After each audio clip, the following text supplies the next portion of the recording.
You're in the water loop.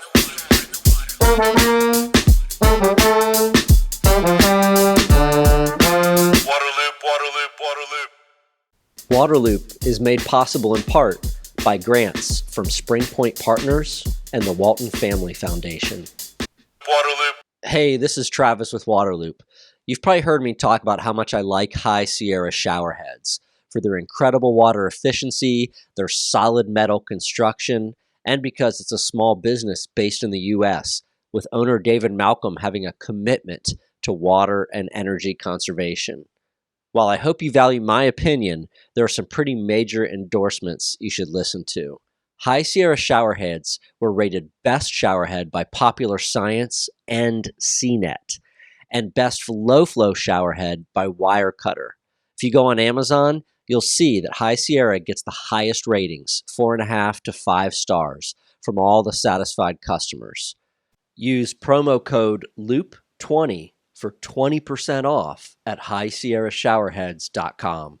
Waterloop. The Waterloop podcast is sponsored by Flume. It's the perfect device for tracking your home's water use in real time on your smartphone.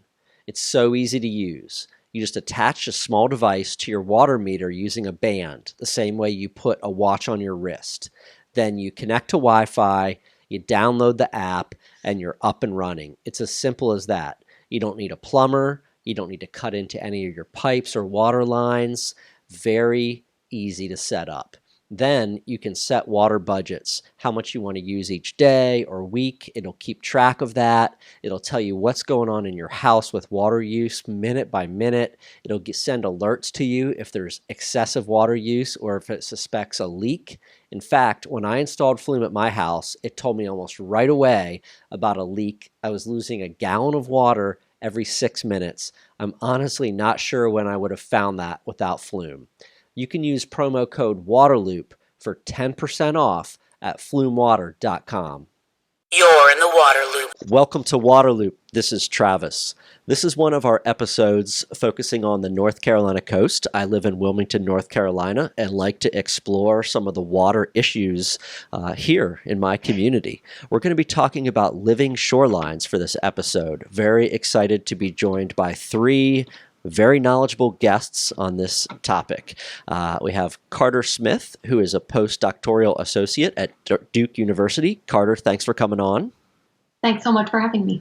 We have Lexia Weaver, coastal scientist and central regional manager with the North Carolina Coastal Federation. Thank you for joining. Thank you. And Daniel Govoni, policy analyst at the North Carolina Department of Environment and Natural Resources. Daniel, appreciate you joining as well. Thank you, Travis. All right. And I know you all have worked together for a number of years on this topic. So if at any point you just want to kick me aside and take over the conversation, that's fine. When we're talking about the shoreline of North Carolina, obviously people are familiar with all the beaches, right? And we're not talking about that as part of this conversation. When we're talking about hardened shorelines and living shorelines and the issues around them, we're talking about all those kind of waterways that are on the backsides of our barrier islands and the marshes and the different communities that are on sounds and all that. Is that generally kind of what we're talking about when we're looking at managing these shorelines? Yeah, I think that's an accurate statement. I mean, Lexi can weigh in. Typically called the estuarine system, and these are areas we're talking about shoreline stabilization. Okay. Yeah, so sound front areas, creeks, so nothing on the ocean side for living shorelines. Yeah.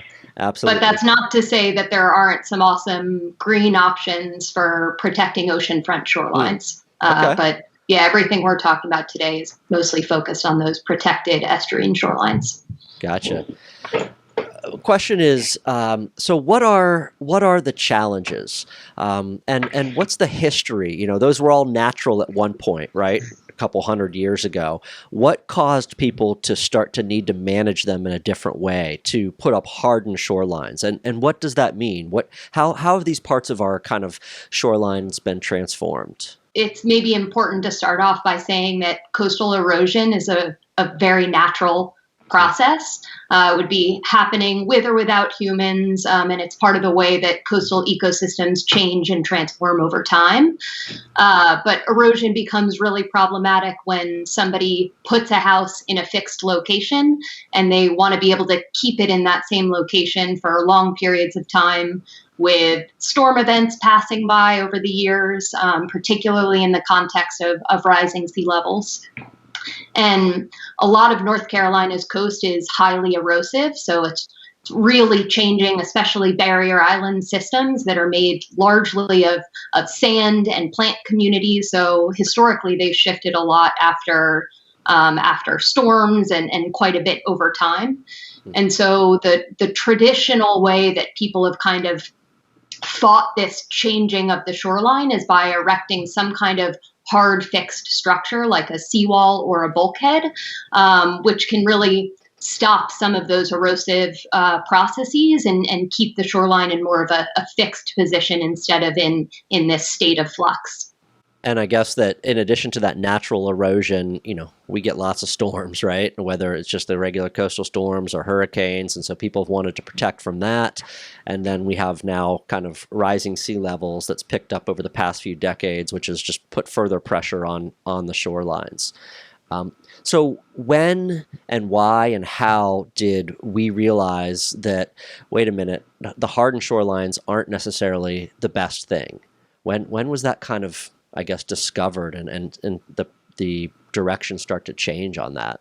I would say, 25 years ago, if you all would agree with that.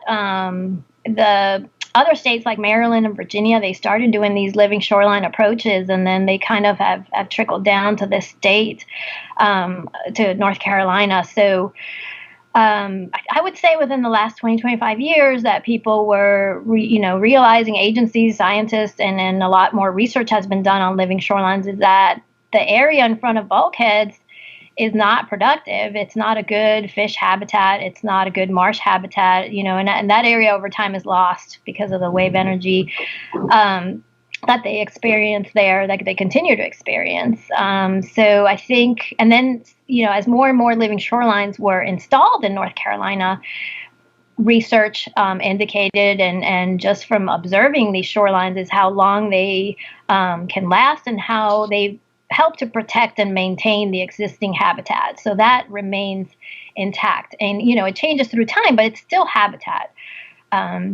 So just more and more of the demonstration projects, and now we're doing them more routine, that they're, we have a lot of demonstration projects that show the success of living shorelines compared to bulkheads through storms for habitat, and that, they're more cost effective as well.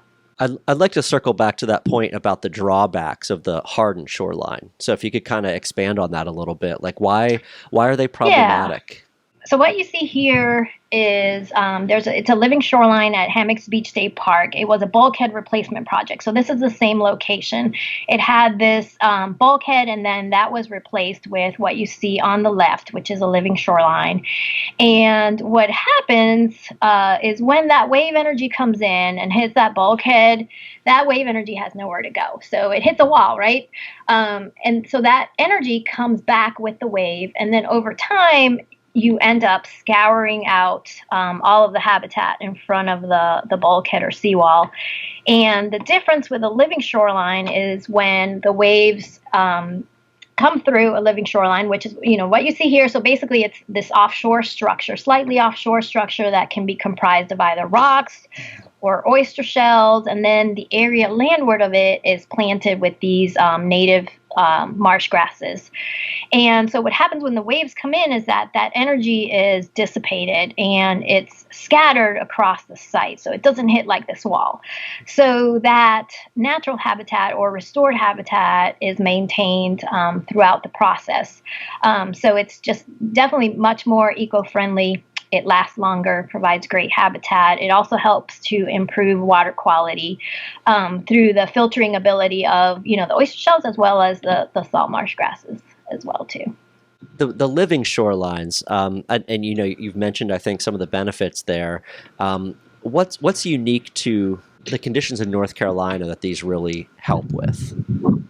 So there's a lot of areas, as Carter mentioned, that are eroding, unfortunately, with the increased frequency of tropical storms and hurricanes that we've been having. Unfortunately, it's very rare anymore to find a shoreline that's not experiencing some signs of erosion. So that's definitely what it tackles, is it makes these shorelines more stable and reduces further erosion of the shoreline.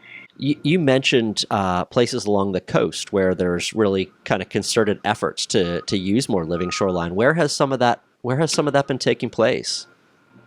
So we've done a lot of projects here in Carteret County, which is where Morehead City, Swansboro, the areas down east. And part of that's been because that's the region that I work in, and my focus is living shorelines in this area. So we've done a lot here, but they've been done up and down the coast. And Carter can definitely speak to this. It's like the domino effect and neighbors. And once if we're out there building a shoreline, the neighbor will come out and be like, "What are you doing?" And, I want one of those.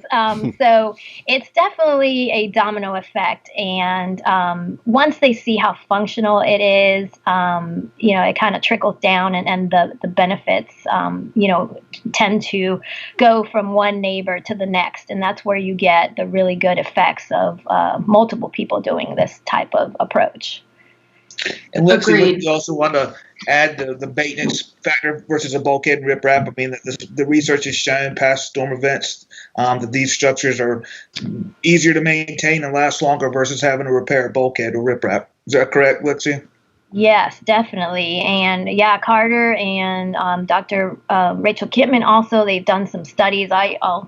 Yeah, so I guess to sum up what a lot of my research has been focused on, was to start trying to answer this question of how can we get more homeowners to build living shorelines.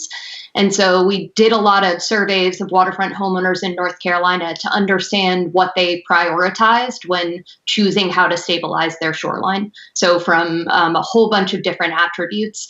And overall, we generally found that homeowners care most about the effectiveness of the structure at reducing erosion, the durability of the structure over time, and the cost. And then a pretty distant fourth is the ecological impact.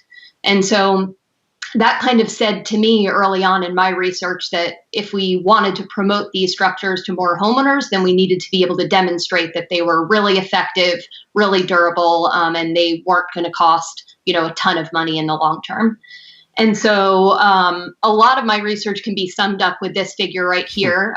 So these photographs were taken by our colleague, Dr. Gitman.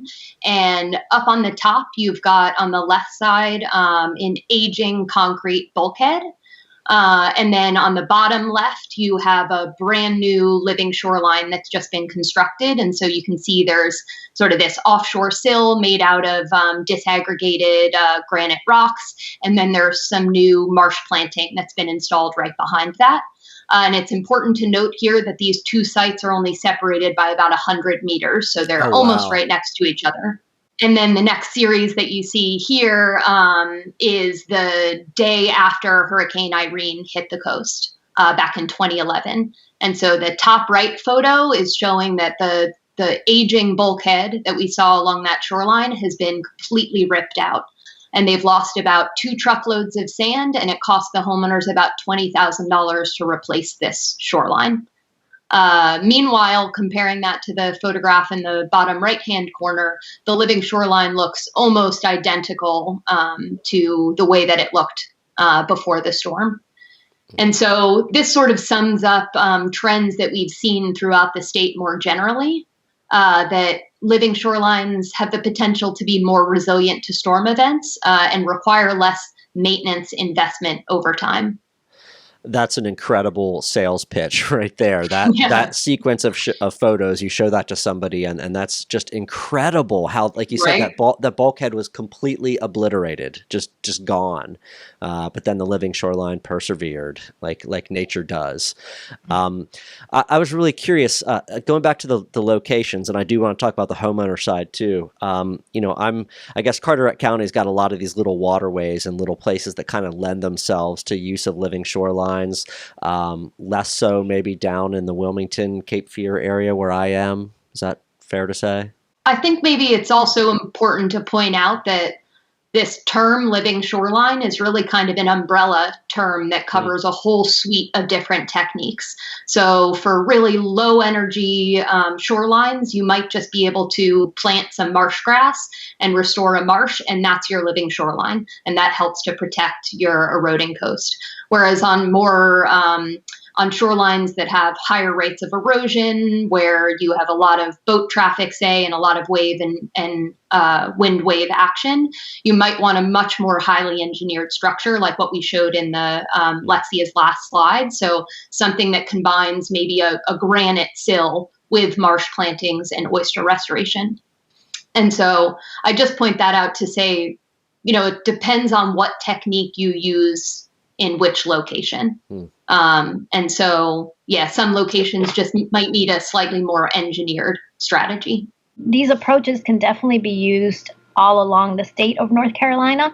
It just depends, like, Carter said, on where you are and what the conditions are as to what material you'll use or how they'll be designed.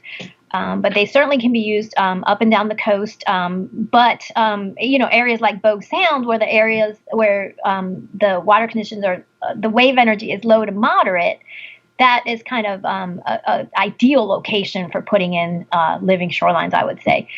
So that's where you find most of them versus, areas that are deeper, for example, or have really, crazy wave energies where a living shoreline wouldn't be able to be supported. So. Sure. So the homeowners and property owners, this has become more popular or accepted or more supported by folks as they see it be proven, as they see their neighbors do it successfully? Yeah, absolutely. I mean, our phones are ringing off the hook. We, barely have enough time to get back with everyone. So the interest, people are seeing how they work and how well they work, and there's also opportunities that are incentives for people to put them in. So there's financial opportunities.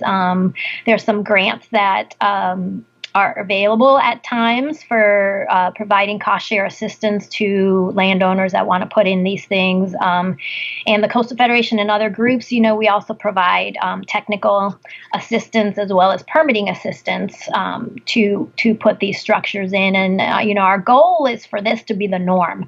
We want, if someone has a shoreline erosion problem, that they look to living shorelines before they consider anything else. That's kind of our goal because of the habitat value. So ideally, that's what we would want to see. And we're seeing that a little bit. We're just, still far from that, but we're working on it, and we're trying to increase our education efforts so that people are aware of this and trying to work with contractors and engineers directly so that instead of recommending a bulkhead when they're called for a job, they'll say, "Hey, have you thought about living shorelines?" And we're getting there little by little. It's a process, that's for sure. Kind of changing the mentality because everyone likes that manicured lawn and the bulkhead and seawall. So you mentioned the incentives and assistance. I also was curious from Daniel, what role government policies have in living shorelines. What are the regulations and how have they kind of changed to help be part of the incentive? Sure. In North Carolina, we permit development activities on the coast in two forms, typically major permits and general permits. And the major permit is a 75-day process, more detailed, goes out for review for resource agencies. But we also have a general permit, which is basically a streamlined permit that can be issued in a couple of days. And these are for activities that the resource agencies, scientists, marine science community have felt comfortable. They see it all the time that the impacts are limited, and they're okay with not having to review those projects. So back to living shorelines, going back about 2005, we tried to create a general permit for marsh sills, type of living shoreline, to help streamline it, to be able to provide that as an incentive to the property owner to say, hey, you could get this permit in a couple of days if you want to put this shoreline stabilization method on your shore. The problem, though, at that time was a lot of resource agencies still had a lot of concerns. This is back in 2005 with, how far can the rock material be put offshore, trading one type of habitat for another, any navigational impacts this could have, and are these structures actually suitable? But as Lexi and Carter have explained, with time, it's been proven. And a lot of those resource agencies' concerns were removed. And so a few years ago, we were able to finally create a general permit that will streamline. And so that and it's also an equal playing field for bulkheads. And that's one thing I forgot to mention. That bulkheads had always had a general permit. And so you had a property owner have a bulkhead, he could give that permit in a couple of days. Or if he wanted a marshal, he have to go through the major permit process, which would take 75 or plus days sometimes. So that we were able to kind of level out the playing field. And that's one thing we try to do in regulatory and policy, was just try to level the playing field out so the property owner could make a choice. Yeah, no, that's great that's the case. All the gaps and concerns have kind of been addressed from a science and management perspective. Are there still more research to be done? Still looking at things? I've heard, and I'll let Carter weigh in, I think there's still some concerns out there. I do. I think, there's SAV, there's certain habitats, submerged aquatic vegetation that's out there that we still want to protect. And so by putting a marshal offshore, you might have impacts to those resources in those habitats. So I think that's stuff we're still working with. And Lexia, Carter, please weigh in, from the science perspective on that. Yeah, I think there's definitely still work to be done. I think we've made great strides in the last couple of decades showing that living shorelines can be really beneficial for fish populations. They can be more resilient to storm events. They can be preferred by some homeowners aesthetically. But whether or not every type of living shoreline works everywhere all the time, or which conditions they work best in, I think is still a major knowledge gap. So understanding, a little bit more about how to build the best type of living shoreline in different environments. And I also think, like Lexia said, this is a relatively new concept. We've been building living shorelines in North Carolina for about 25 years. And so we don't have a ton of long-term data to understand how these structures are going to perform over a 50-year time frame, and how that might be affected by changing rates of sea level rise or increased storminess. So lots of good work being done, lots of good work still to do, I think. Lexia, what are your thoughts on kind of looking forward and any knowledge gaps or concerns? Yeah, we've done some work and are currently doing some work with testing different kinds of materials that can be used. So we have used oyster bags quite a bit, but the mesh is plastic, and although they do function really well in the marine environment and they function well for living shorelines, we realize it's not the ideal material to be putting in our waterways.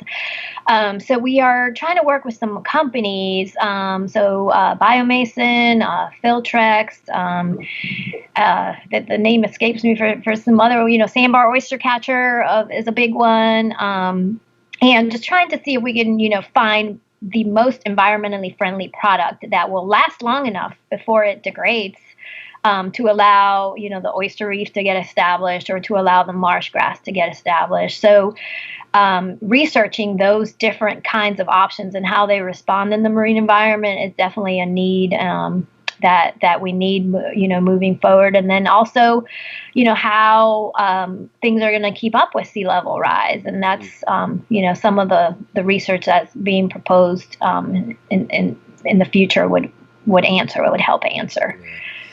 I don't know if we spent enough time talking about the benefits in the beginning, but just reminded me that it's not just better for that property or that homeowner, that that you get habitat for all kinds of critters. If you've got grasses there, you can actually add oyster to the oyster population, and so there's a lot there. And I guess if you're using grasses, sometimes they can migrate with sea level rise too. That's a hope. Can it keep up with the rate of sea level rise? So a lot going on there for sure.